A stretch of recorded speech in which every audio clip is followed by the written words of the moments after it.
Hello, everybody.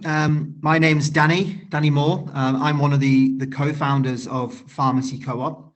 So we thought it was a good time to do a video presentation to give you an overview of our vision, strategy, plans, and how you can help.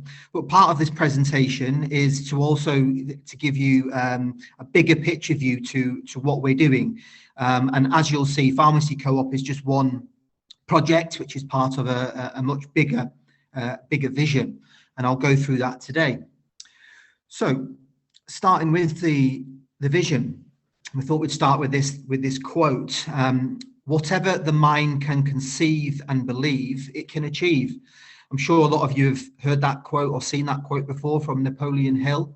So, a lot of people, when they hear about visionary sort of projects or maybe ideas, a lot of people think maybe they're not achievable. But as that quote suggests, whatever you can conceive in the mind, whatever you believe you can achieve, you can actually manifest that. That's just the truth and reality. So imagine a future where humanity and the planet flourish together, where we have the true freedoms to live our best lives, and how power is decentralized and in the hands of local communities, and where we have strong communities resilient to any crisis. So this is kind of a vision or a future that we imagine. And talking about a new paradigm, what is a paradigm? It's just a new way of thinking or doing things that replaces the old way. So that's what kind of, if we talk about a new paradigm, that's kind of what it means. So in this new paradigm, there's new infrastructure, which is locally focused. It's owned by the people, and it's regionally and nationally connected, which gives it that strength. Also within this new paradigm, it's the alternative systems and services or new systems and services, which are community owned, people powered, all connected, secure and resilient, and governed by what's called natural law. So within this, again, new paradigm, it's many new social enterprises. So the purpose of these enterprises is to benefit the people and regenerate people and nature, to reconnect us to our true individual purpose, but also reconnect us to people and the communities, also reconnect us to wildlife and nature in general. So that's what this new paradigm kind of looks like for us. And yeah, apologies, there's a lot of information on that. We're going to get through it as quickly as I can, but the kind of the old systems just to really skirt over, because we're kind of moving past these. What we're helping to create is an alternative to these old systems. Yes, the current systems still, but we see them as the old systems, which are global, globalization, which centralized, wherever that might be. They're very controlling, they're exploitative and coercive. And the purpose of these systems and these organizations is to maximize profit, to centralize power, and capitalistic. So this, what that means is in terms of it's all about making a tiny number of people richer. And these systems are very, very fragile. And, we're seeing that now as a lot of these systems are on the decline and are collapsing. So, what we're focused on in terms of the vision is allowing humanity to thrive. And this is all about localization, ownership and production. Why, we have the control over all production of essential goods and services. And it's focused on nature-friendly farming, healthy food, local production and control of energy and water and housing, and other essential items and services as well, including health and education, which we'll get onto later. But part of that is all about local economies. What is an economy? It's just a system that which people they produce goods and services and how things are moved around. So within a kind of economy in general, or local economy, there's no money needed really, but so localization is a big one. Another big area for us is the idea of sovereignty.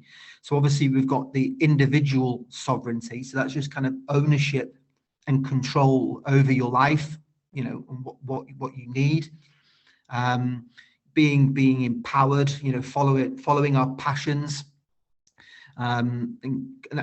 be able to contribute our talents and energy to what we believe in really. And we're a big believer in creating these new systems and services, so that's kind of individual sovereignty and freedom, etc. But also there's the idea of community sovereignty. So this is the decentralization of power, and then again freedoms for communities to decide what needs they have. To be self-sufficient is a big one in terms of whether it's food, which we'll talk about, health sovereignty, energy sovereignty, water is going to be a big one as well, and being self-sufficient with that. So all of this, what we talk about here, it gives it, creates that resilience, and those economies, and again, sovereignty is around finance as well, and logistics that we'll talk about. But another big one in terms of allowing humanity to thrive is the idea of connection. And we're a big believer of interconnection, and everything and everyone is interconnected, interdependent, and interrelated, all these but that creates this connection, creates a strong ecosystem or a network basically. And again, that's what the networks and the ecosystems is what gives us the strength and resiliency and resilient communities. And a big part of the connection, which we'll talk about, is what we call a people-owned logistical infrastructure, and we'll get into that later, as I said, and systems that encourage reconnection. And we said ourselves, people, communities, and animals is another one which we need to be reconnected with. There's a famous quote from Gandhi. He once said that you can judge the moral progress of a nation by how it treats its animals. And obviously, if we look at that now, it's appalling. But yeah, and the reconnection back to nature, we're completely disconnected from all of these things, including nature, and that's having a big effect on individual mental and physical well-being and general community and everything like that. And the last part of allowing communities to humanity to thrive is the new solutions, and these solutions and ideas that it regenerates our planet, improves our health and well-being, and creates that people-owned infrastructure. And the big one is in terms of solutions, is the idea of permaculture design. So this is not necessarily just the growing food element. It's about a systems thinking approach, designing enduring systems which support human society. It's a study of integrated systems, it's everything that we're doing here and presenting here. So just to move on further with the vision, three main areas, but there's so much more to talk about, but we're just trying to keep it more concise here. Existing communities. So the vision that we have is new nature-friendly and regenerative farms, which we'll go into in a bit later as well. But our vision is to allow and help launch hundreds of these regenerative, locally owned farms, where focused on local needs, food and natural medicine, connected to a greater network, which we'll talk about as well. So another part of existing communities is the vision of launching hundreds of community hubs all over the country.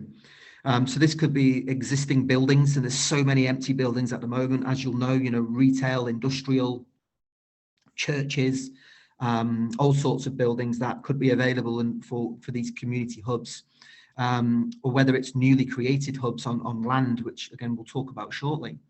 But these community hubs, local economic hubs, offering everything we need really. And then, as well as existing communities and what we can bring there in terms of our vision, we're looking at new communities, which the vision that we will have and will deliver on, are creating what we're calling forest eco-villages. So these are developments, what we call multi-use developments, where you've got residential, obviously people living there, commercial, where we've got businesses operating out of those spaces, and also agricultural, which the growing side of food, etc. So these developments, these housing developments, these new builds, are all going to be within a food forest type concept. And again, this is another project that we're working on, which I'll touch on shortly. But our vision is to build these new communities, these new developments, again, all over the country. And everything that I've talked about here in terms of the existing communities, what we can bring in, and these new communities, everything's going to be interconnected, again, giving us that strength and resiliency of what we need. So moving on to kind of strategy. So how are we going to kind of create or manifest that vision? So in terms of strategy, there's a good quote here from Buckminster Fuller, which I'm sure most of you have heard or seen this quote before. You never change things by fighting the existing reality. To change something, build a new model that makes the existing model obsolete. So that's what we're focused on. Everything that we're doing, the work, the projects, it's all about creating the new. We call them the alternative systems and services because they are going to be as an alternative to the current and old systems, but they are new, and that's what all our energy is going into these new systems. And as the quote suggests here, then once they build in strength, it creates, as it makes the old or existing models obsolete. But how are we going to do this then in terms of the strategy? So this is where the bigger project comes in, which is called One Community Co-operatives. So this is a project that, me and Loretta, who's the other co-founder of this work, we've been working on this now for 6 years, maybe a little bit more. We were talking to people about needing to create the alternative systems and services back then, 4 years, 5 years ago. And, not a lot of people really were wanting to put their time and energy into these sorts of projects. But, since the beginning of 2020, since obviously the COVID narrative kind of came in, there's a lot more people now who are energized and focused and want to create alternative systems and services. So this is the strategy, One Community Co-operatives, which is a family of interconnected, not-for-profit co-ops. So this is an ecosystem of people-owned enterprises, and they offer all essential products and services that we need. So it's serving the community needs, but also what do communities want as well. So these are enterprises that can be created to facilitate that. And again, everything's built upon natural law and the values of compassion. So each co-op, which is part of this family, is decentralized in power. So each co-op has its own members and local people who own that organization. But the co-op is part of the bigger project or the family or network. And so we share, a similar vision and strategy of what we want to achieve. But we're going to go into this more with other presentations, but there's a lot which One Community Co-ops will support local enterprises with, in terms of access to shared services, anything from fundraising and sales and marketing and website creation, everything like that. But One Community Cooperatives is all about using the power of business. And that's a proven and efficient way to organize. That's what it is. And it's about making real change happen quickly. So this is where we're using business and economics to make the changes that we need to create that infrastructure, but to do it as quickly as possible. So One Community Cooperatives, it's operating in the current systems to build the new. So that's our strategy. So we're operating within the current legal systems and financial systems with the banking, and using fiat currency, accessing that particular capital. And so we're using those current systems, but obviously what we're doing is building and creating the new systems and services.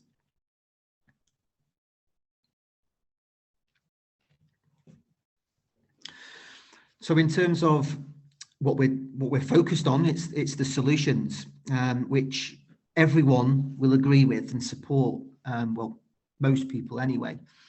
So interconnected local economies, like I've touched on. Again, it's all about people powered and owned, and community resilience, being resilient to any sort of crisis, and whether that's the economic crisis which we're going through now. And to be honest, it's from our perspective, it's more of an economic collapse as we move out of this old or current financial economic systems into the new. And the centralized forces, if you want to call it that, have their solutions all ready to go.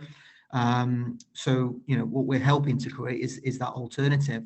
But in terms of solutions, everything we talk about is it's regeneration, it's personal health improvement, it's the regeneration of nature and ecosystems, and it's all about these are the solutions that it ticks every boxes for anyone really, and it will appeal to everyone.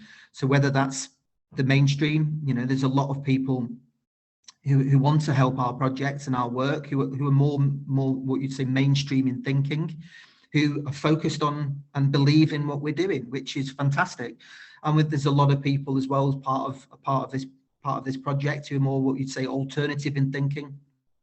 And again, these are the solutions that we all need to focus on. So rather than going into certain narratives, or maybe going into a bigger picture of maybe what's going on currently, we're really focused on inclusion and connection and collaboration, so not separation. So all these different sorts of narratives creates separation, which is not what we want.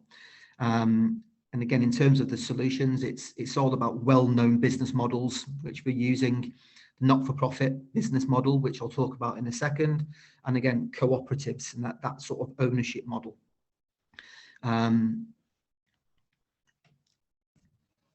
So in terms of ownership model, I'm sure everyone's, or most people know of the co-op model, in terms of members of a co-op, and every member is an owner. So this creates real community and people ownership of organizations.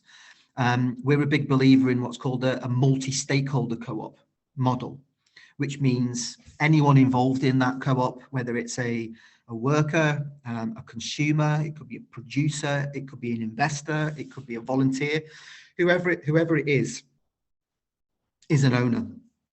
And that's where, we're a big believer of that. And there's many benefits in terms of using the co-op model.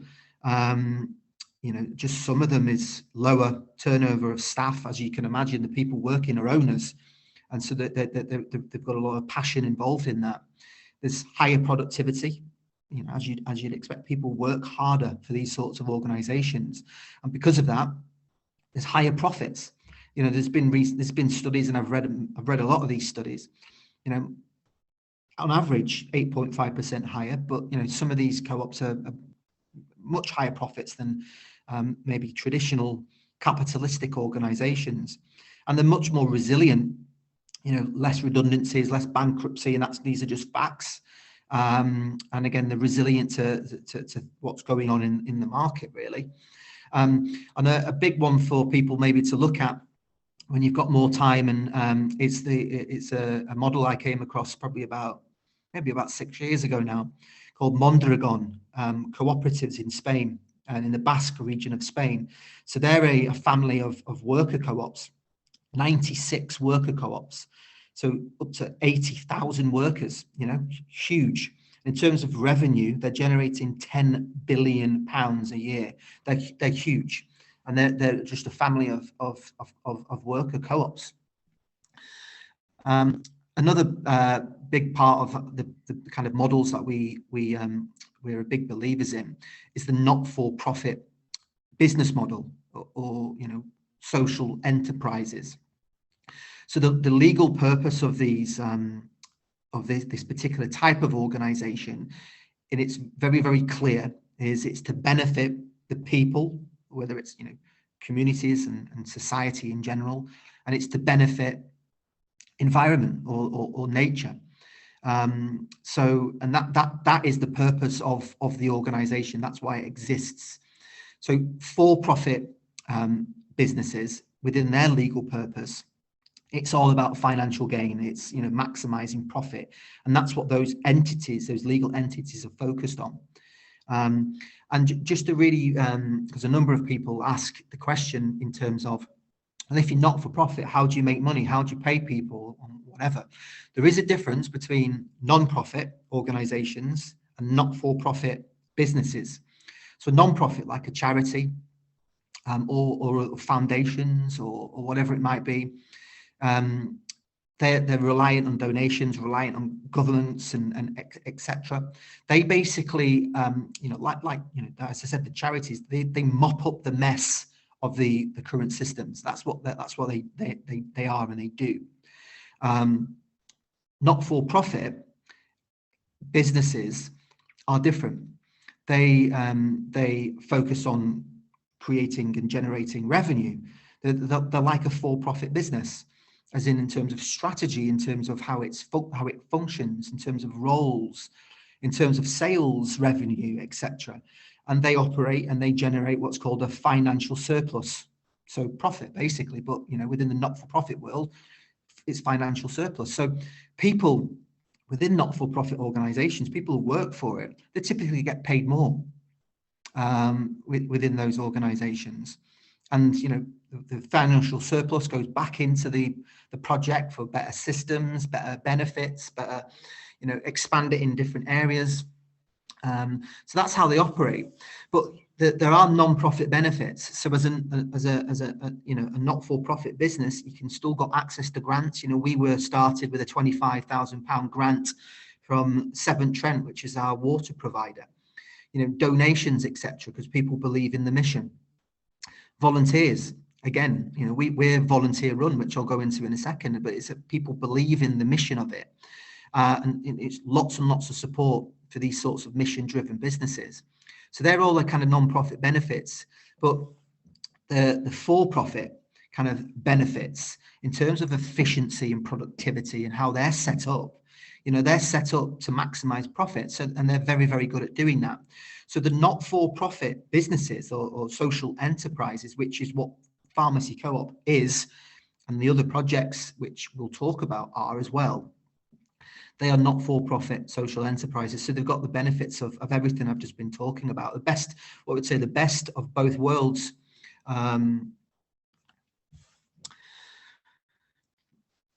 So in terms of One Community Cooperatives, and the main area of focus for this project is what we call foundational needs, human foundational needs.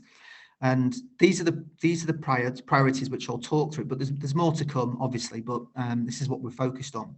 Food is a big one. Agroecological growing, nature-friendly farming is another, or regenerative farming is another way of doing it. So yeah, food in terms of growing, in terms of production, making local organic food accessible. Secure local economic systems is a big focus for us, which I'll talk about in more detail shortly. So that's, again, local production, secure access, a community hub model, which I'll talk about in a sec, and a secure and alternative way of exchange. And again, that's another project which we've been working on. Well, another area of focus for us is logistics. So I know a lot of people are focused on local food production, local systems and everything like that, which is obviously very, very important, which again, what we're heavily involved in.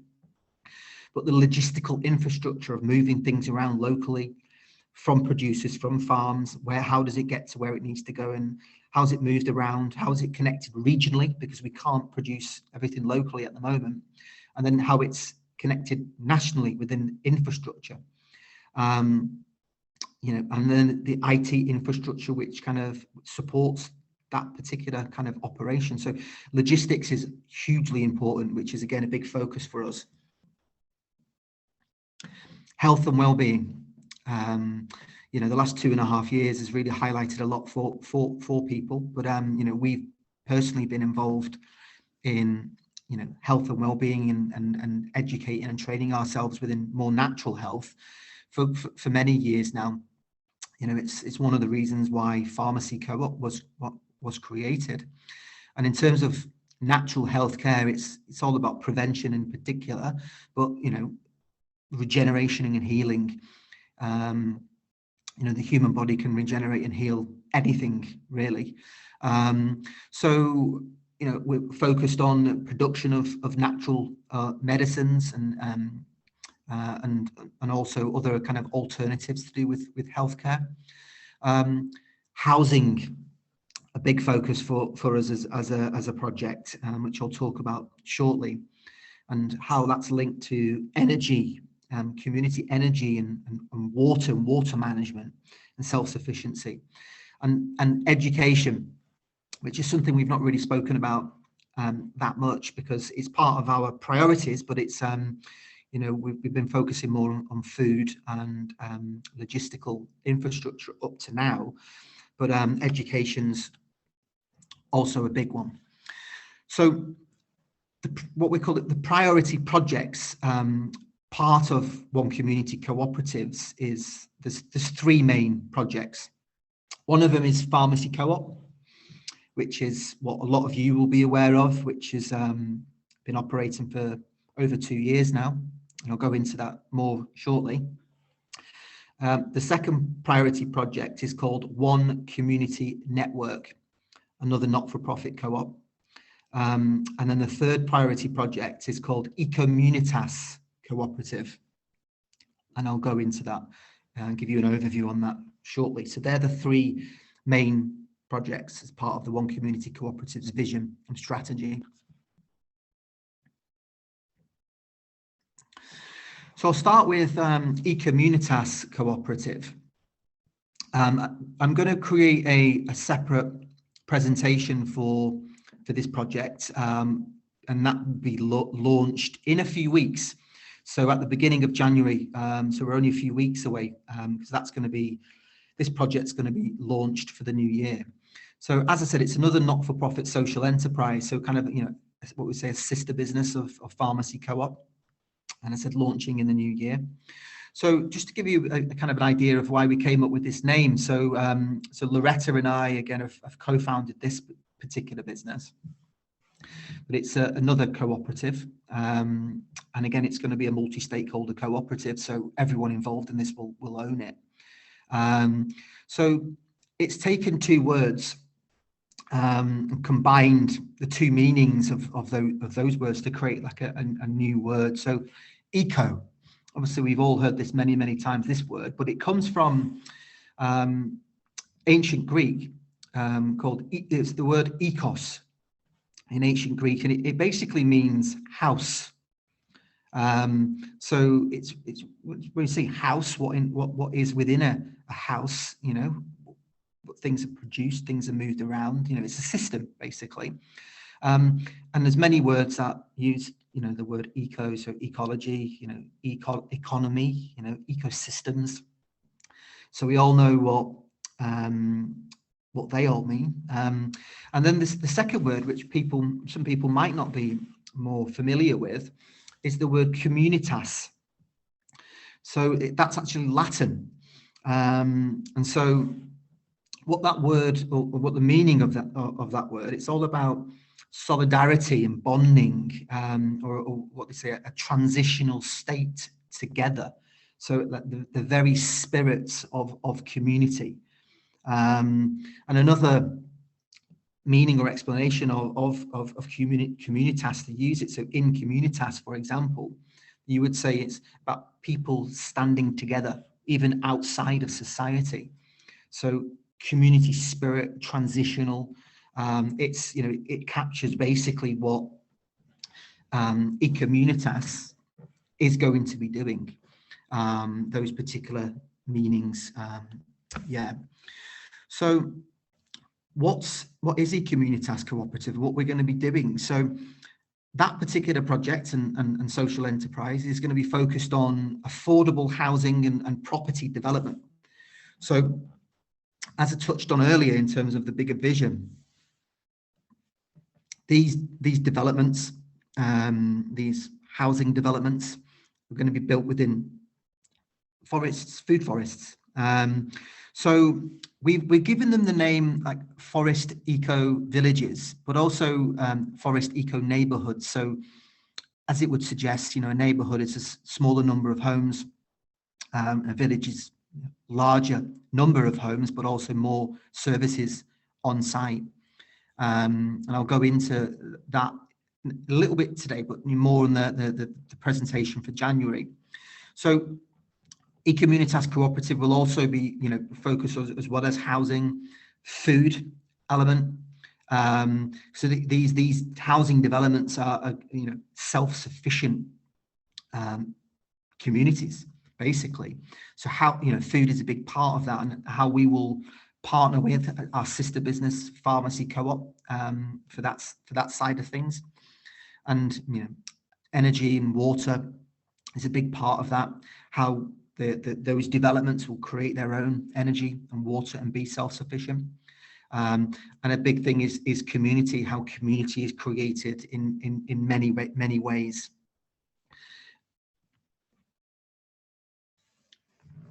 So just to give you a quick overview of like the homes and what we'll be creating. And this particular project, this is not a new thing. Ecommunitas Cooperative, we've been working on this for at least 4 years now. It's a project which we were thinking of launching in 2019. We then decided to focus on Farmacy Co-op in terms of the food and the health side of things. And then 2020, kind of all that happened. So Ecommunitas Cooperative was paused whilst we launched Farmacy Co-op and really got that established. But we're ready to unpause this project now. So the housing, it's all about what we would call prefabricated design or modular building techniques. So this is where the affordability comes in, and it's using locally grown organic straw and using local timber to create these buildings. And as you can see there in one of the images, these are not like you think straw homes. These are beautiful in terms of architecture, in terms of design, on how they look, and the houses, and this project's already mapped out and ready to go, using what's called passive house standards. So passive house is very well insulated as an envelope as the building, in terms of the materials and the natural materials used, triple glazed, everything's super sealed. So typically those passive house homes only need to use about 20% of energy to keep them warm. And so obviously we're focused on then creating our own energy. So using those passive house design and everything else, we're hopeful that we can keep the homes warm, hot water. Well, when I say hopeful, it's already been done. So it's not hopeful. We're pretty confident on that. So there's institutions which we've been in touch with in the past and we reconnected to recently. So one of them is called the International Well Building Institute, and that's particular is a kind of certification or focus on how to build homes from a health and well-being perspective. So anything from how the building and home reduces stress and clean air, and the lighting and everything is thought out. Also the international, what's called Living Future Institute. So they've got what they call living building challenges, or living community challenges. So again, it's focused on building design and how it's what they call a living building, not just natural materials, but how is it incorporated within nature? And that's where a big an area is called biophilic design. Fascinating area to look into if you've not heard of it. But again, it's the design of buildings and areas, but biophilic just means the love of nature, really. And so everything from, again, the materials used, but the colors and how everything is designed and looks, and how you can see nature through the windows and everything like that. It's beautiful looking homes, but also, again, the science is there in terms of the studies they've done in terms of biophilic design. We naturally need to be connected to nature, but we've been disconnected, and that's what's creating a lot of issues in terms of health and well-being. So these sorts of buildings and design connects people again, and as I said earlier, using permaculture design principles and net zero energy and water. So in terms of what that means, it's just the buildings use less energy and water. They need to use less than what they create. So these buildings and these developments are kind of what's called maybe microgrids. I won't go into that now, but that's for another presentation. So the second priority project to talk about here is what's called One Community Network. So, and again, we're going to do a separate presentation on this, but just for now, as an overview, this project's about mapping out local economies. So doing research and analysis, looking at local areas and communities to understand access to essential items and services. So as you can just imagine, what is produced locally, what items are produced, what services are on offer, and using a basic spreadsheet, doing the research. And once you do that, and we've done it locally, and we've had other people do this locally, there are a lot of gaps, looking for things produced locally. Again, just here where we are in the Peak District, there isn't a lot at all, and especially when you're looking at natural or organic, not a lot. So also we're part of this kind of mapping out process, finding like-minded businesses and groups. So really understanding that whole network locally, because it's all about working together and building resilience, as cooperative, and that would suggest. And we're a big believer in collaboration. We've all got to work together to create these systems, and creating that interconnectedness, which we're a big believer in. So another part of the One Community Network is the promotional platform, is what we're calling it. And this is just simply promoting like-minded organizations. So these organizations or groups or even businesses, they're not part of the One Community Cooperative family, but they share a similar vision and mission. So we want to, the One Community Network as a platform will be promoting those businesses and organizations. So people will be able to go to the website and use the platform within their local area to see what is what access they've got locally to everything they need within their local community, and then they will be able to see what they can access regionally, what is available, and then even things that are not available regionally, once you do the research, how they can access things nationally as well. So the platform, the One Community Network platform, we will be prioritizing in terms of promoting other co-ops for obvious reasons, and other not-for-profit businesses and groups as well, because again, they have the same mission in terms of they're there to benefit the people and nature. You know, other organizations, if the legal setup is a for-profit legal setup, the legal requirement is to maximize profit. You know, they might have ideas of wanting, you know, to help with, you know, it could be regeneration of nature or eco objectives or whatever it might be. We will promote those groups, but we will prioritize, the platform will prioritize promoting other co-ops and not-for-profits. But One Community Network, this is the business that will be creating that shared service offering, as I mentioned earlier, in terms of all those core functions that other community groups and other community businesses where they might need support. And we want to offer that support. Like I said, whether it's funding, whether it's marketing, website creation, whether it's strategy advice around business development and sales, or legal or finance, or whatever it might be, One Community Network will be creating a kind of head office function, if you want to call it that, to support local groups. And then we will work on making sure these groups are connected all over the country. So for example, we'll have someone who got a lot of experience in marketing, for just to use that function as an example. Other local groups will have people who might be the marketing coordinator, whether it's a volunteer, whether it's someone who's part of a small group or small business. But we'll create that circle, if you want to call it a circle, because we're a big believer in sociocracy as a governance structure.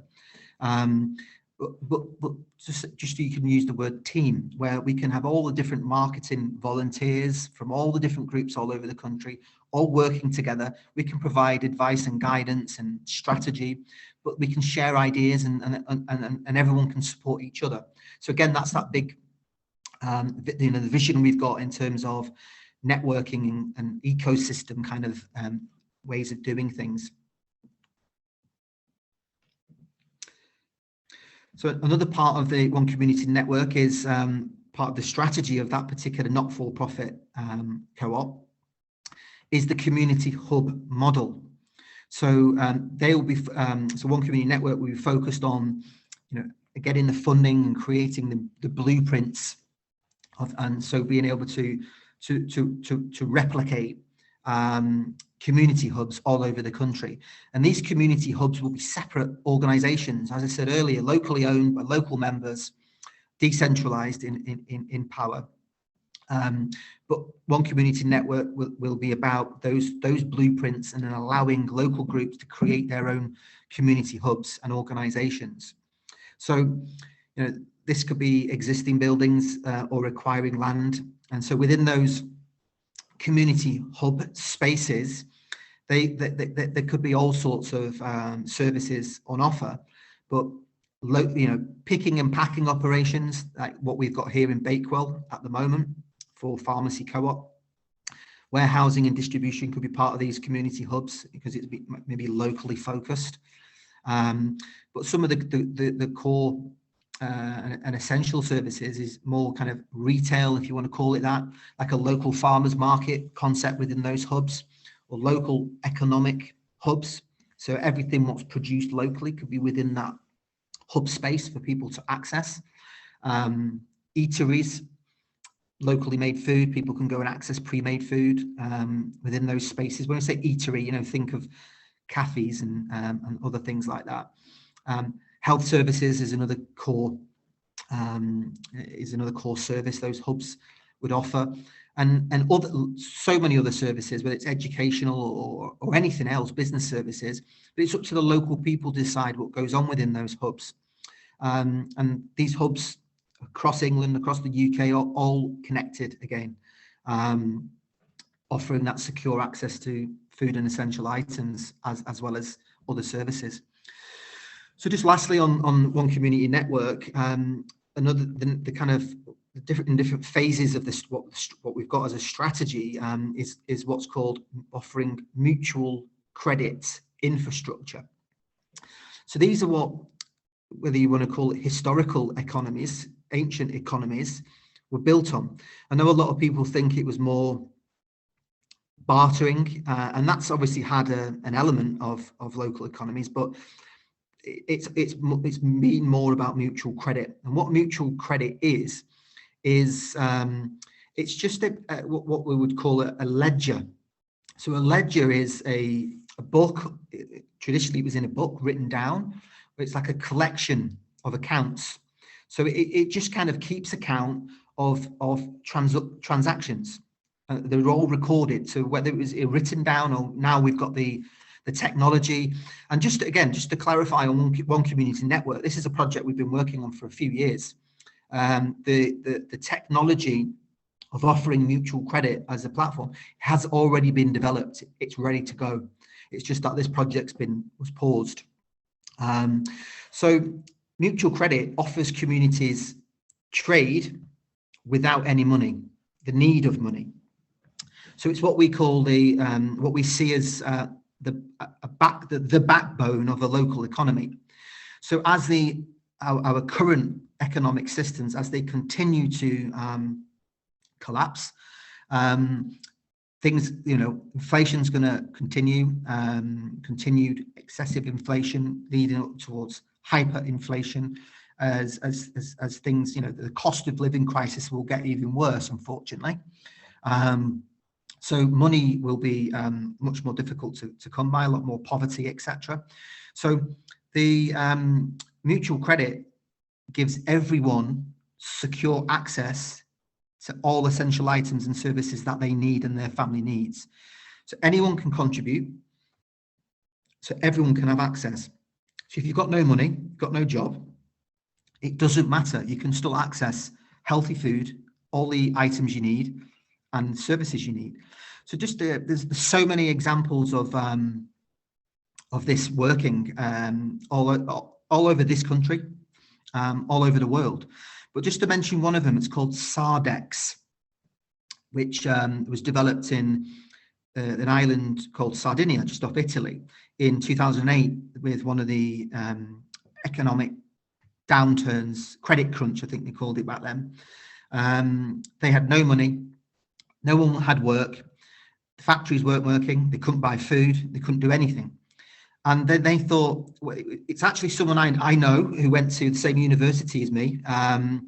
He and his friends in Sardinia, they then created mutual credit as a platform, called it Sardex, and everyone started contributing, growing food, working in the factories, etc. Because everything was there, no money was used, and they built a strong local economy again. And that's grown and grown. They have millions of pounds of transactions going through their platform now.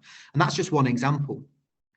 So mutual credit has always been built on local trust. As you can imagine, a local community, a local economy, what is created and produced locally, and everything's exchanged. And I'm not going into too much detail now because I haven't got time, but I will do in another presentation.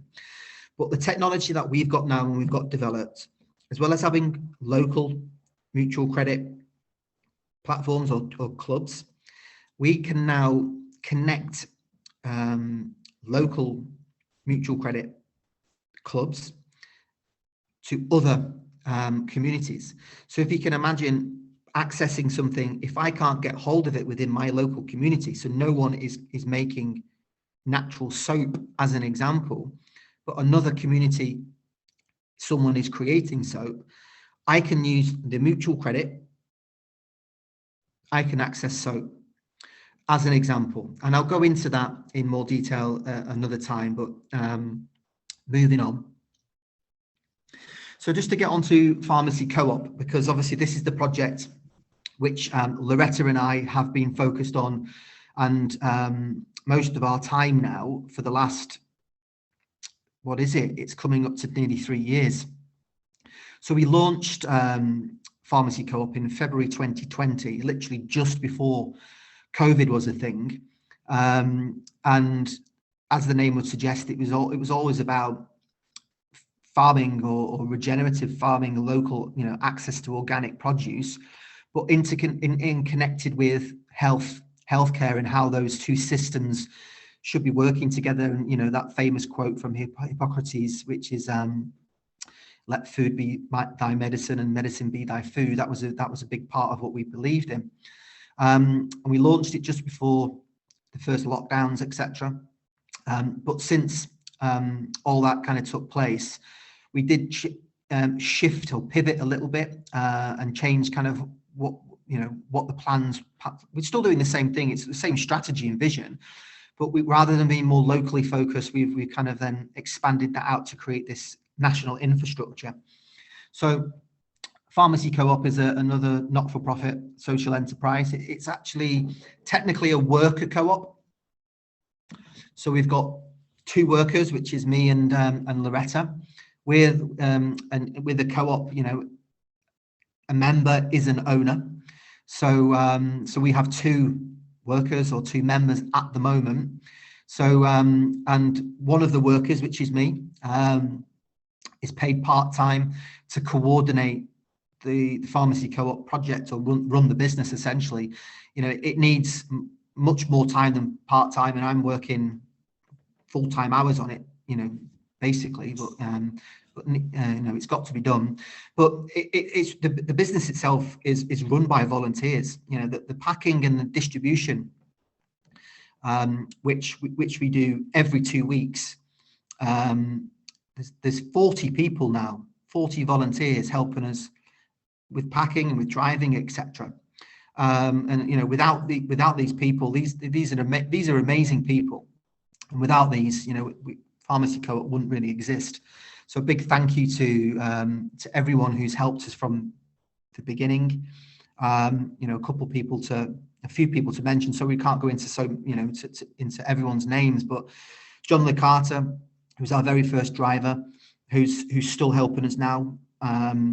A big shout out to Lisa, who was our very first packing volunteer, and she's been helping us every 2 weeks, not missed a single packing day in over 2 years. A big shout out to Adele as well, who has spent a lot of time helping us. She's been great support, and she's still there every time helping us pack. She's been involved in other kind of coordination of projects as well. So she's fantastic. And another, what we say, core volunteer, Randall, who's been helping out a lot as well recently in terms of the operational side of things as well. And there's many other people I can't go into now, but big thank you to everyone. So Farmacy Co-op is focused on solutions. As I've mentioned already, it's all about secure access to organic food, natural essential items, improving health and well-being, regenerating ecosystems and improving biodiversity, building stronger communities which are resilient to any crisis and allows the communities to thrive. So Farmacy Co-op, some main areas to focus on: food systems, obviously. On the growing side, again, it's all about what we call agroecology, agriculture, but with the ecology in mind. So nature-friendly farming or regenerative farming. So Farmacy Co-op are focused on horticulture and arable. So when we talk about these farming methods, so in terms of horticulture, this is fruits, veg, salads and greens, all of those items. And arable, whether you're looking at grains and the cereals and all the legumes, like the beans and the pulses and the lentils and all that, the peas and all of those sorts of things. So that's what we're focused on. There are other organisations which are, in terms of regenerative farming, are focused on those. But Farmacy Co-op are focused on those farming methods. So in terms of certified organic farms and market gardens, so at the moment we've got access to, it's more than 30 and growing certified organic farms. So that gives us the diversity from these are farms all over the country. And because if you look at locally, if you just look at the Peak District, if you look at especially regenerative horticulture and arable, nothing really about. Organic, hardly anything about. So a lot of we've got to look further afield, and there are areas of the country which are better. They've got better soil and weather for various harvests and crops, etc. So we need that diversity, and people are used to choice. Rather than just something which is produced locally, a few items. People want choice. So certification of being organic certified is what we've focused on up to now, and that's what we will continue to focus on. But there are community farms and gardens across the country which are using organic growing methods. So whether this is not using the chemicals and the poisons like industrial farming, no-till, not damaging the soil, etc. They're not specifically certified because that process, it costs a lot of money, it takes a lot of time. So these smaller community farms, a lot of them don't really want to do it. So, but they're growing using organic methods. So we will start incorporating them, but making it clear to everyone within the public, so you'll know what is certified and what is not certified, but using organic growing methods. And there are new accreditations, if you want to call it that, coming along. Like I had a conversation with Catherine from the People's Food and Farming Alliance, and they're a fairly new alliance, and they're looking into new accreditations in terms of focused on regenerative farming. So there's that to look at as well. So Farmacy Co-op will be focused on launching new farms, and every single farm within our strategy is a not-for-profit co-op. So again, it's locally owned, decentralized, and these are all about being secure and resilient and health focused as well in terms of these farms. So the type of farm, as I've said, what we'll be launching and helping to launch is, and when I say launching, we'll be getting funding and raising capital to actually launch these local farms, also partnering with local groups who have that local expertise as well, to go into kind of more partnerships for these farms. There's existing groups who are launching farms, new farms now, which will we won't be involved in terms of the creation of them, but we will be supporting them in terms of buying produce and supporting them in many ways.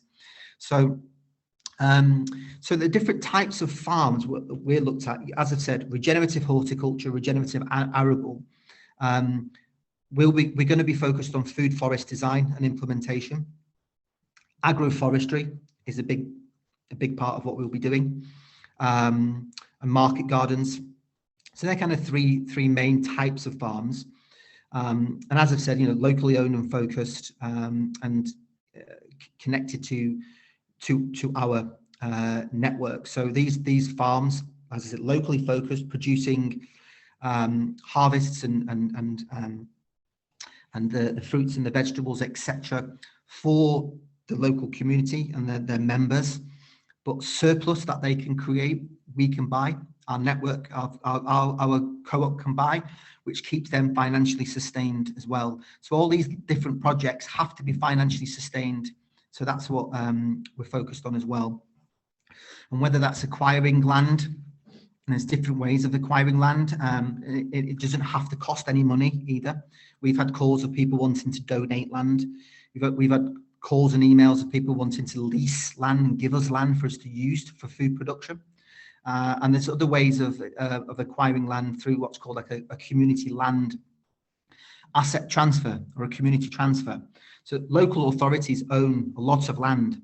And if you're a not-for-profit community-focused organisation, they will transfer the asset of that land to your group.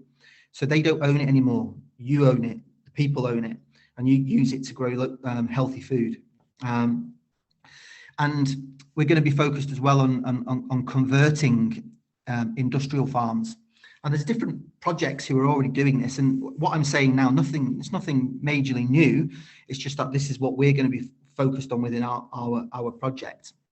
So a lot of these industrial farms, whether it's monocrops, using heavily on the chemical side, they can be regenerated quickly to get those poisons out of the ground and regenerate the soil. And a lot of those industrial livestock farms, which, we drive around the Peak District, hundreds of acres of land, and look around, there's like about 20 animals.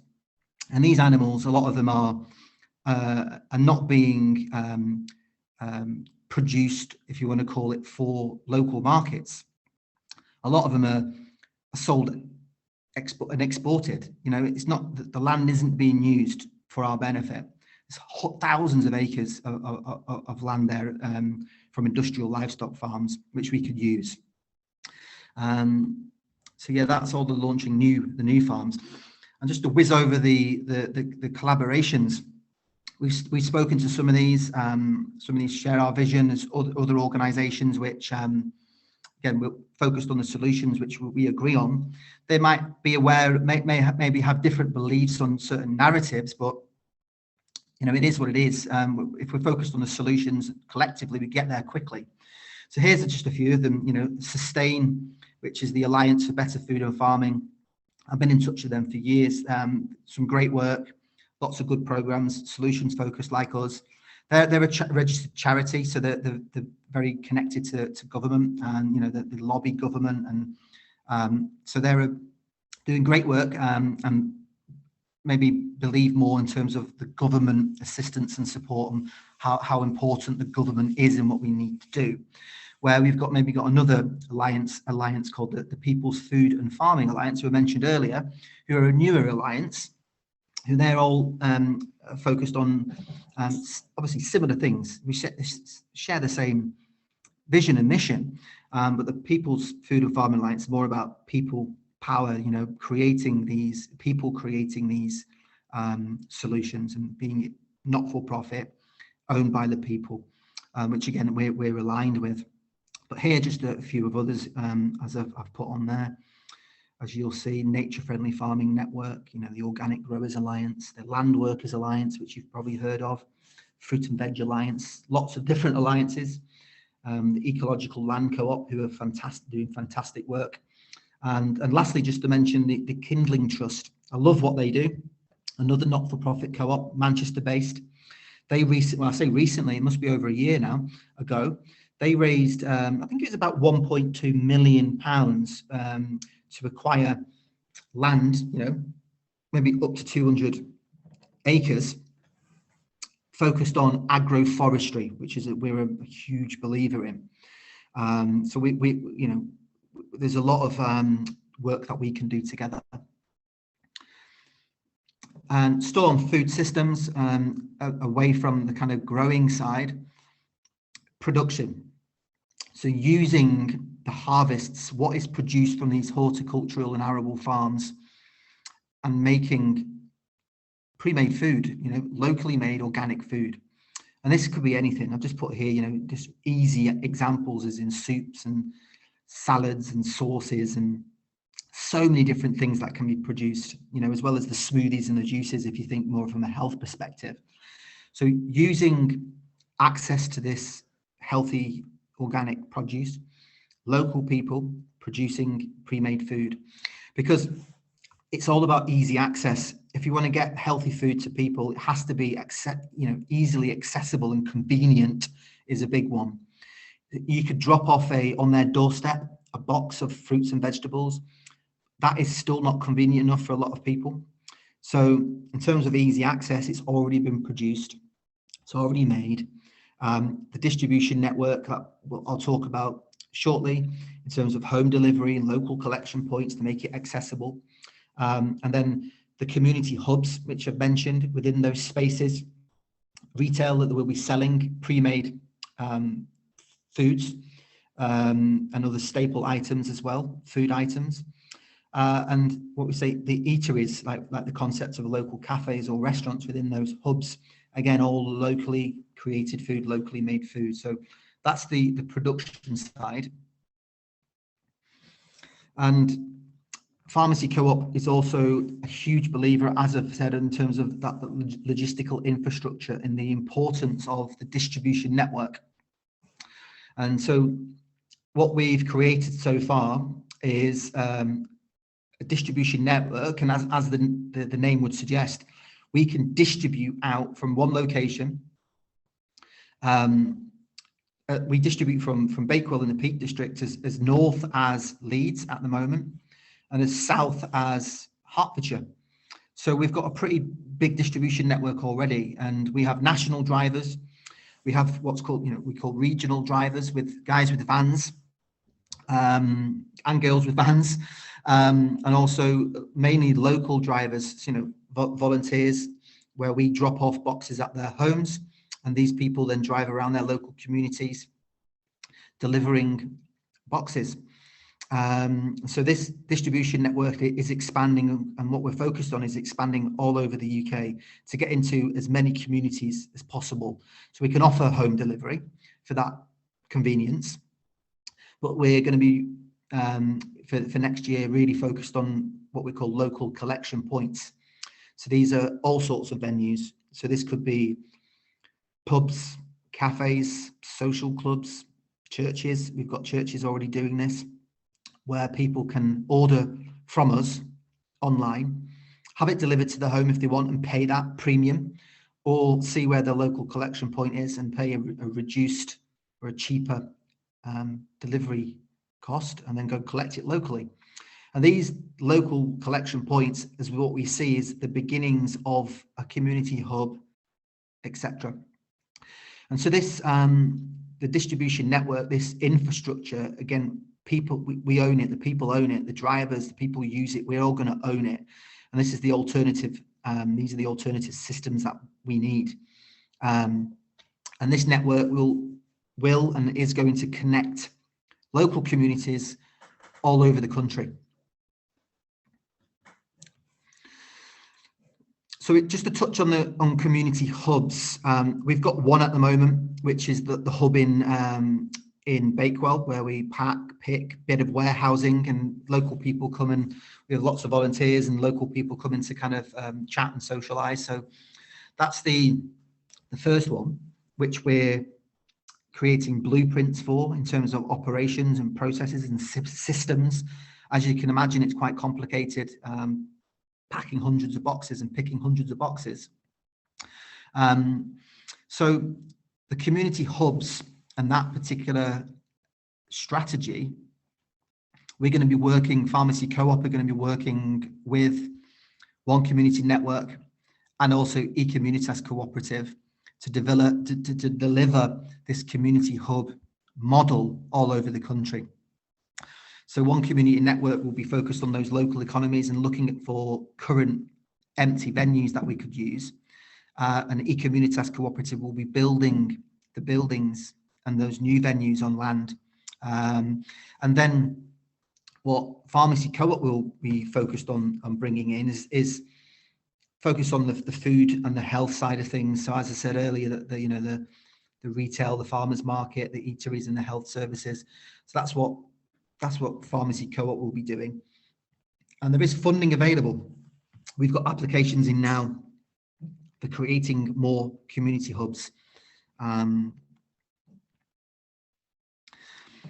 And health and well-being, as mentioned, with Farmacy Co-op, is a big focus on ours. It always has been part of our ethos.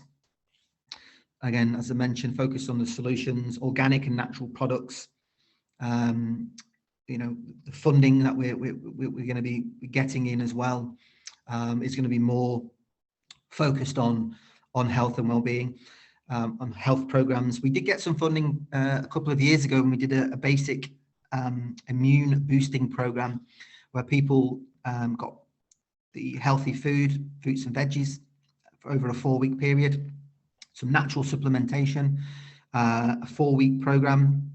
People filled out a basic kind of holistic questionnaire at the beginning and at the end, and you could see the health benefits. They had guidance from us throughout. So that there's so many different ideas we've had for years to develop these programs where it's as simple as we can deliver what's needed, food and supplements and everything like that to their homes if needed. We can give them guidance online. They can come to the community hub spaces and access services, etc.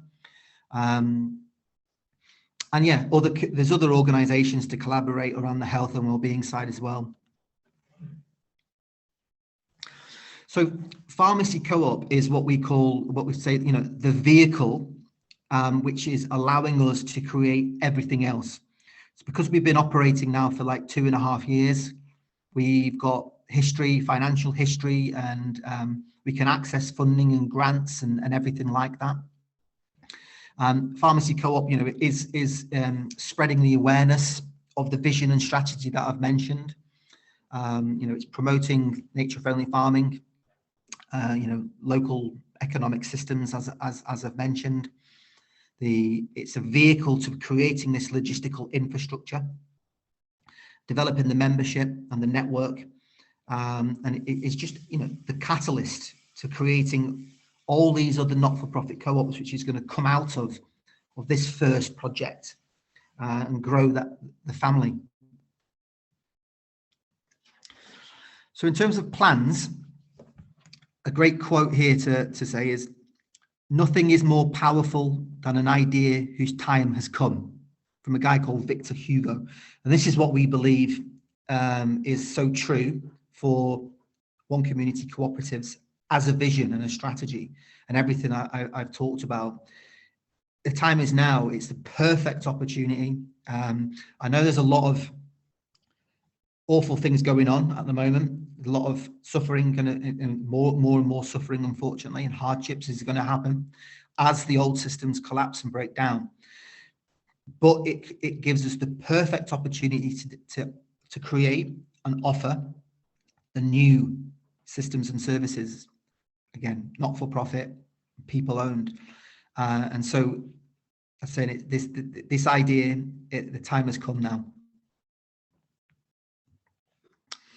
So some of the plans for Farmacy Co-op, just to focus on that particular project, because it's the main focus at the moment. We want to be an alternative to the supermarket. So, but rather than for-profit and capitalistic, like all those big corporations, you know, as I keep repeating, not-for-profit and people-owned, but as an alternative to the supermarket, with a UK-wide, what you want to call e-commerce business. So we can access products which have been locally produced, again, organic and natural focused. And we can collect using our logistical infrastructure. We can move them to what we're called fulfillment centers. And we've got, you know, the one we've got here is in Bakewell. And we can then distribute out these products all over the country using the infrastructure. And a big believer on supporting local enterprise, and that's what we want to do. So as an alternative to the supermarket, you know, we want to create secure access for our members and the people using the co-op. And everything that they buy through us as a business is also regenerating nature, and it's helping improve their personal health. So the plans for us is continue to create these strong connections with the organic farms and other producers and suppliers, like some wholesalers that we use as well for different reasons, organic wholesalers, cooperatives as well. But our plans is to identify more local farms and producers that we can be buying from to create more product choice. So that's what's going to happen in our plans over for the next year. More and more products will be added to create the choice and the alternative. So people, rather than go to the big corporations and the supermarkets, people can access hopefully up to 100% soon, but could be 50% for the next X amount of months. And that continues to increase. So then you could, rather than put your money into the corporations, the old systems, the problems, you can help fund with your money, help create these new systems and services. But one of the, big part of that is we need a new website, and it's been on a plan for the last 6 months. And I personally haven't had time to create that, but that we will be doing that next year. The local collection points is a big thing. We need to be adding to that, and all these new products, and to make it more user friendly. The user experience of the current website isn't great, but it does a job for the time being. So more plans for Farmacy Co-op. Fulfillment centres, as I mentioned earlier, these are fulfillment centres, warehousing, picking and packing operations and distribution. If you can think, like Amazon have them all over the country. So at the moment, we've got one national fulfillment centre in Bakewell, and we are creating these blueprints, as I said earlier, so we can replicate these picking and packing and warehousing operations. We can replicate them regionally first. So not just have one here in the peaks, we can maybe have one more north, maybe one more south, so we can have, so we have different operations to go from. But the idea has always been then to replicate locally. So as well as the national infrastructure, and what we need is what I keep talking about, we're locally focused. So if you can imagine, ideally in the vision, every local area has its own local, community hub, and within that is its own fulfillment center, warehousing and storing everything the community needs in case of crisis and emergency, able to pick and pack orders which are maybe done online and then can be used local distribution, local drivers and local delivery to get those orders out. But then, again, ideally people locally will be coming to that community hub to pick up their items as well. So these fulfillment centers, ideally they're part of community hubs, as I've said, but depending on the size of venue, they might not be. They might be separate operations if they're regional and quite big. So that's a big part of our plans for next year. In terms of business development for Farmacy Co-op, more standard boxes. So these are the large boxes we offer at the moment. We're going to be keeping the price at £20. Our costs keep going up, as everyone knows, but we think £20 is a place where we need to keep that. So we have to focus on lowering our costs, and there's various ways we're going to do that to make sure that we're still financially sustainable. So other types of boxes, we have more and more people asking for no potato boxes. Subscribers at the moment have a benefit of swapping an item, so we do have lots of people swapping potatoes each time, but maybe we can offer that as a separate box, a salad focused box for summer. People are asking about a British mix, so as well as fruits and veggies, maybe staple items and breads and English pasta and English grown beans and whatever it might be. So we're going to think about that. So if you've got any other ideas, let us know, and we'll put it out there to people and see what is popular. We've offered the organic staples box and the natural essentials previously, so we're going to be more focused on those for the new year as well. The create your own box. So we've been testing this out now for 6 months, and it's steadily grown. We probably every time maybe about 25 of them. So or 30 of them maybe for next week. So not huge numbers, but we've been purposely doing that bit by bit, because as you can imagine, the complexity around ordering and picking it and everything like that, rather than the standard boxes. But for next year, we have the systems now set up, ready to promote that, giving people more choice, because the feedback we had was people saying, with the standard boxes, there's not enough choice, there's too much waste, my family doesn't like whatever it might be. So that offers people the choice. We have people asking for medium-sized boxes, because maybe they live by themselves, but it's not commercially viable at the moment, but that's in the plans.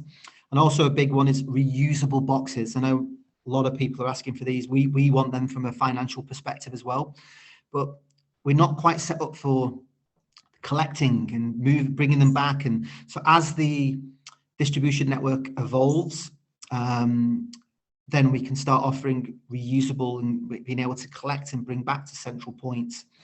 But some of the other areas of development, what we want to launch next year is what's called recipe boxes. So if you think HelloFresh, I know a lot of people, they've had millions and millions pumped into their marketing, so you'll probably be aware of them. So just boxes of the ingredients to create recipes and dishes. So we're already doing this to a certain extent, with the boxes and the produce. So it would just be extra thought needed, recipe ideas and what's in those boxes. So we are thinking of doing that. Another area of development, the pre-made organic food, as I mentioned earlier. So another business that we quite like, they're called All Plants.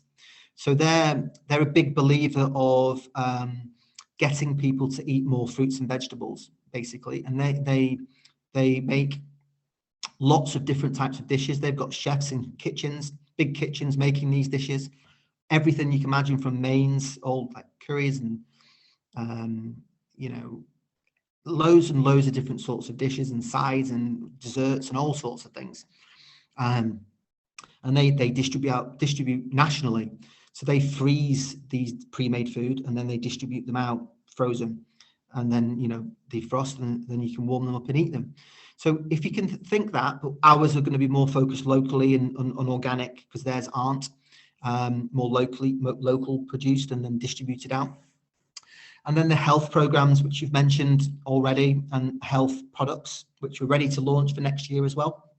Could be anything from natural supplementation, freeze-dried organic fruits and vegetables and powders and teas and tonics and all sorts of different things.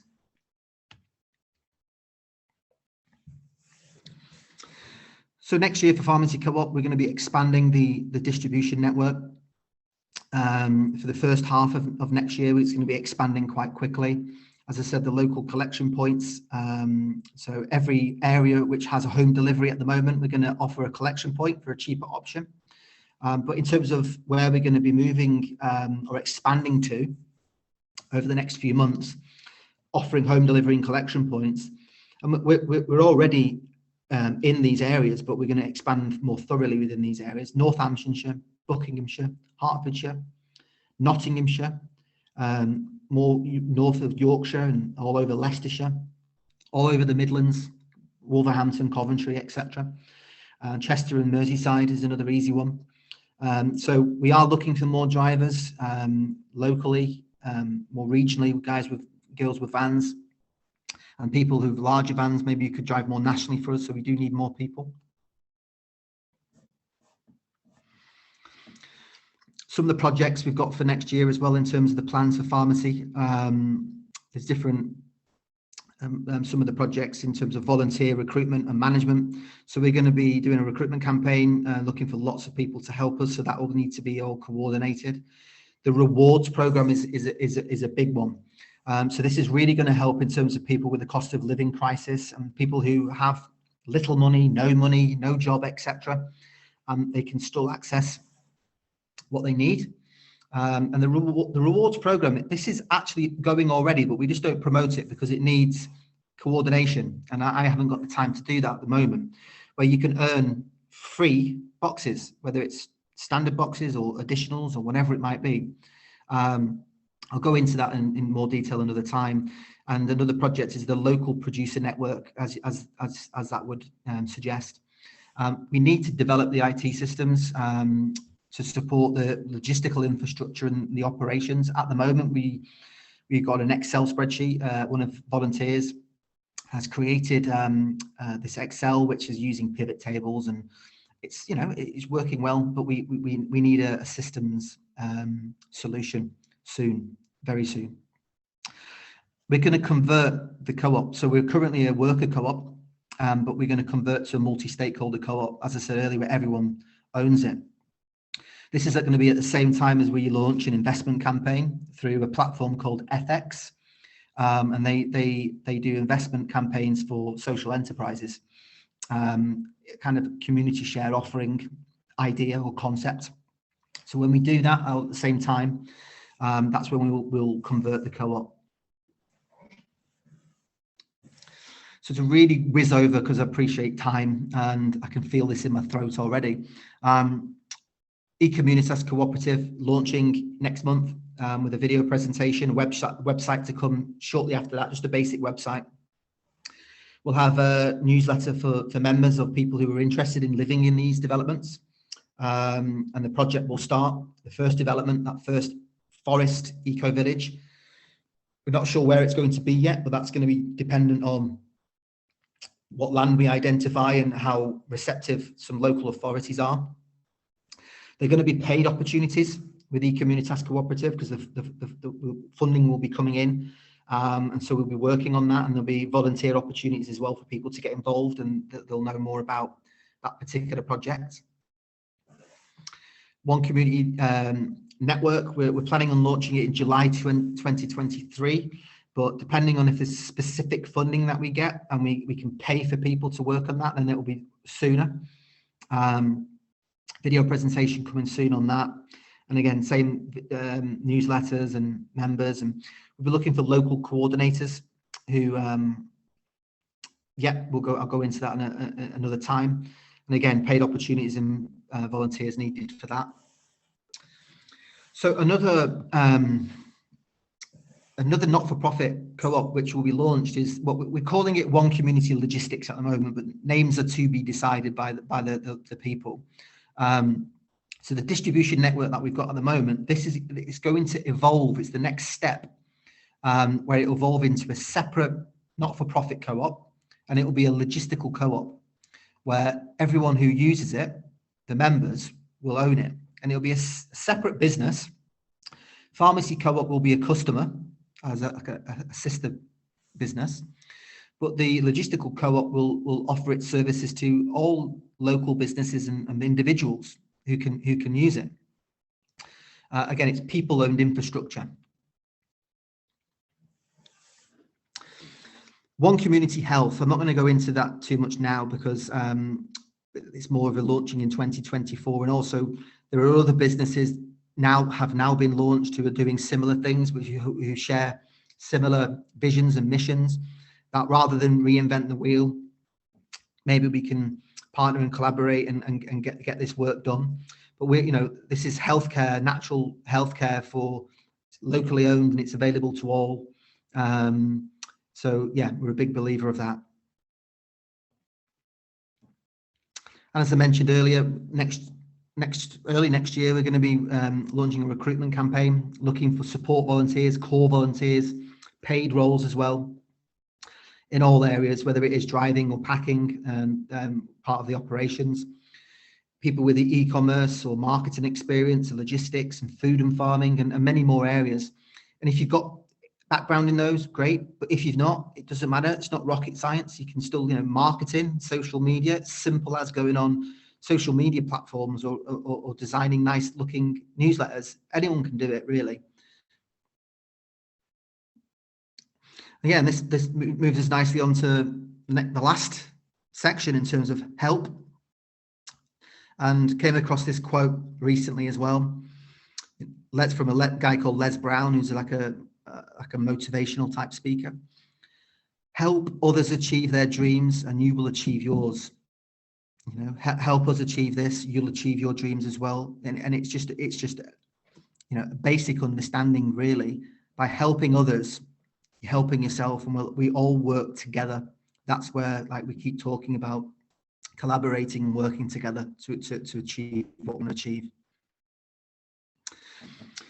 So we've just launched what we call the Pioneer campaign. We're looking for pioneers, people who, you know, do you want to be part of this mission? Do you want to participate in what we're calling something paradigm shifting? This vision and this strategy and what we're talking about. We're looking for pioneers who want to really support this. So what is a pioneer, though, to begin with? So to look at the definitions, it's a person that helps open up a new line of thought or activity, someone who sees potential, someone who is willing to try new things. You know, a pioneer pushes boundaries to advance a cause or idea. You know, pioneer has a willingness to endure hardship, which we're certainly enduring now. The pioneer spirit is what they call it. You know, someone with a fearless sense of exploration on an untrodden path. You know, I'm a pioneer, Lorette's a pioneer, you're a pioneer, you know, we're pioneers. And that's what we're doing. We're leaders. We're creating the new paradigm. So next steps of being a pioneer, you know, like the questions are, you know, do you share our vision? Do you believe in the strategy? Are you passionate about our mission? Do you want to support us further and, you know, get more involved? So becoming a pioneer. So we want to share more detail so you can fully understand this vision and strategy and the plans. So you and I and everyone listening to this, we will share a very similar vision. It's nothing new. We'll have a very similar vision. You know, we put together a strategy of making that vision a reality, and that comes from my business background, you know, my experience around it, and also Lorette's business experience. And we've formulated this strategy, which we 100% believe in, and now have the plans that we told you about. We want to share, there's many more presentations to come, many more, you know, a lot of information to share. So you as a pioneer really understand what we're doing and how you can help. And that's more, you know, information on Community Co-operatives, Farmacy Co-op, obviously, the other two projects that I've mentioned. We're looking at, you know, we'll be doing monthly Zoom calls or video calls, you know, with updates and question and answers and all that sort of thing. So you as a pioneer will be the first to hear about all the different plans and projects, and you'll be able to give us advice and guidance and help us formulate the plans and business development and everything like that. You know, you'll be the first to hear about the forest eco village development, how that's developing, where it's going to be, how you can live there. New volunteer roles. As a pioneer, you'll hear about them first, and you can really support us in that way. And paid roles, with more and more capital coming in, investment and funding, etc. It's all about paying people, because we need money to survive in this current system, paying people to deliver these plans. So people can work within these sorts of environments where we all own this, we all share the same mission, and we all believe in this, we're passionate about it, and we can work together. But a big thing about being a pioneer is you will become a founder member. So it's basically every pioneer will be a kind of a gift, because people can be founder members next year at the right time. They're going to have to, you know, they'll be paying to be a founder member because they'll be an owner. But all pioneers will be gifted this opportunity, being a founder, a member, which is a great opportunity. So you as a pioneer can choose which co-op you want to co-own. So when Farmacy Co-op go into a multi-stakeholder co-op next year, you can be a founder member of that particular co-op, an owner, you co-own it, or it could be the other co-ops which will be launching. Maybe as a pioneer, you want to be more involved in those because they share your passions and what you want to do.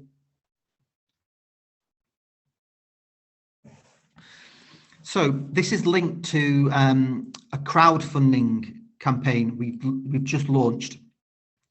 The name we've given it is Bringing People Together, Local Economies. It's on Crowdfunder, crowdfunder.co.uk. That particular platform is all about connecting projects that matter with people who care. So it's, again, focused on social enterprise. So this particular crowdfunder, we have been supported by a number of organizations. So one of them is Aviva Community Fund, who have supported us in the past. They have what's called the cost of living boost at the moment. So they have agreed to give us up to £50,000. So they will be matching every donation up to 250 quid. Okay, so we've got a great opportunity. So as I said, they will match donations up to £50,000. And the other business as well who are going to be supporting this is the cooperative group. Again, they will match every donation up to 250 quid. So what this means is every donation will be tripled. So this is an amazing opportunity that we really want to take advantage of, to raise up to 50 grand. That's our target, for Farmacy Co-op, to deliver the plans that I've mentioned, to be used as the vehicle to create everything else that I've already talked about. The money we raise will be able to pay 3 or 4 people to deliver these plans as well. So we need donations made to the crowdfunder as soon as possible. We've got limited time, unfortunately, and we've got until the end of the year. So all donations before the 31st of December will be matched, tripled.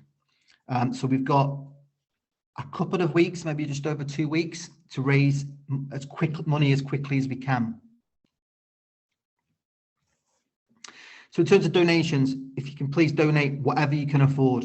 You know, every donation we will massively appreciate, and it's going to help us with delivering these plans next year. So just simply put, you know, if you donate, if you can afford £10, great. It means we get 30. If you can donate 50 quid, we're going to get 150 quid. So it's brilliant.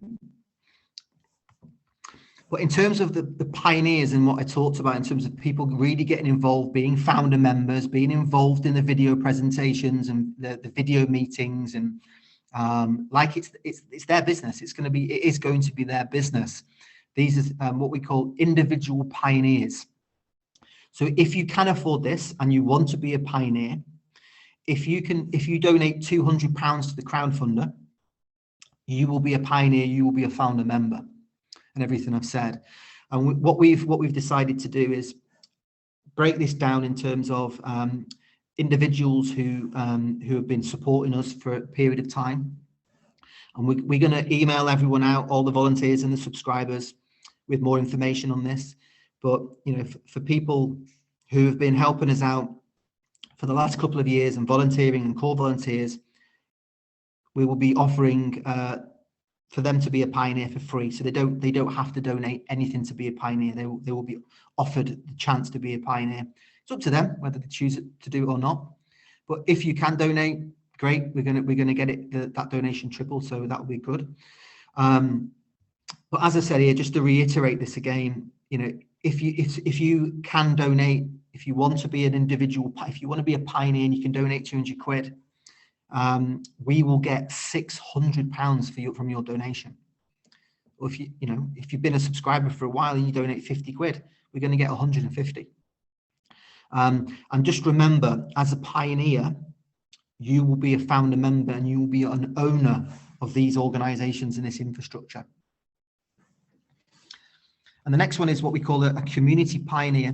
So if you're part of a group, and that local group shares our vision and mission. It could be family, it could be friends as a group, it could be groups like a community assembly. And there's many other local groups which are formed based around localization or resiliency or sovereignty, whatever it might be. Maybe you can come together as a group and be what we call a community pioneer. So in terms of this, what we've decided to ask for is a minimum donation of £500. So this could be, from your full group. So you could do equal donations. It could be 10 people all donating 50 quid. It could be 20 people all donating £25, for example, to get to 500 quid. Or maybe it's not equal. Maybe it's a couple of people donating £200 each, and then 10 people donating whatever it might add up to.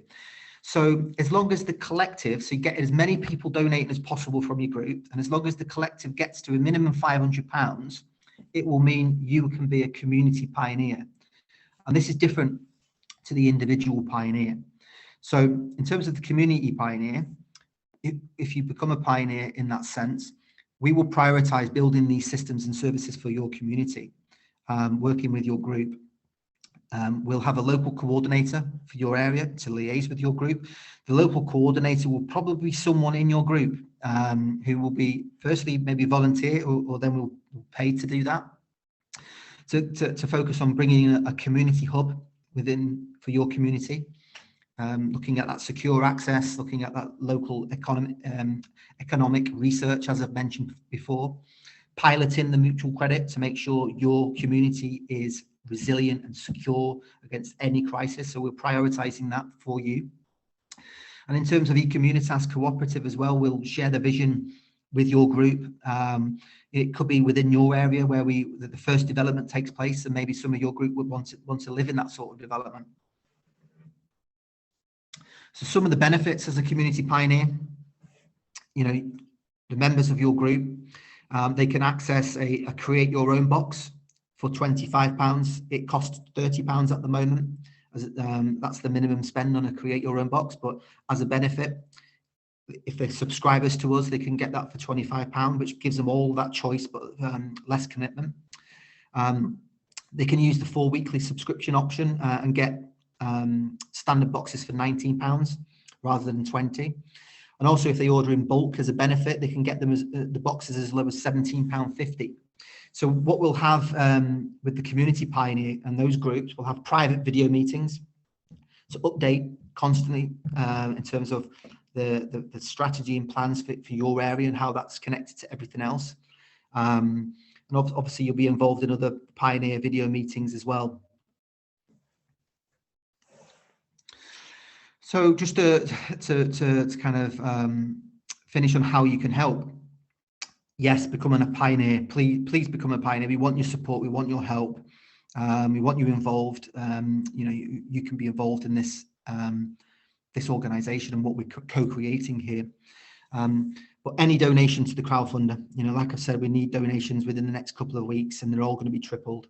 So any donation you can make, please make. Use our subscription service. We're looking for more local and regional drivers. We're looking for more packing volunteers, and this is on Wednesday afternoons or Thursday mornings. Anyone with, it can help in terms of business support, anything from admin coordination, helping with planning routes for local delivery drivers, social media, anything that, if you've got the time, there's something that you can help with. We're looking for local coordinators, as I said earlier. And again, how can you help? Use the referral program, ask us about it and start using it, earning free boxes and help us grow. So that's it. So apologies it's been so long, but there's a lot of information to share, and I could have personally spoken until my throat stopped working. But just lastly on that quote, just to read, I like this quote. It's a bit long, but I like it. So nobody can change the world alone. Nobody knows enough. Everybody is part of an infinite diversity of experiences, of perspectives, and unique complementary solutions seeking the evolution of an economy which is good for all life. A bit long-winded, but we resonate with that.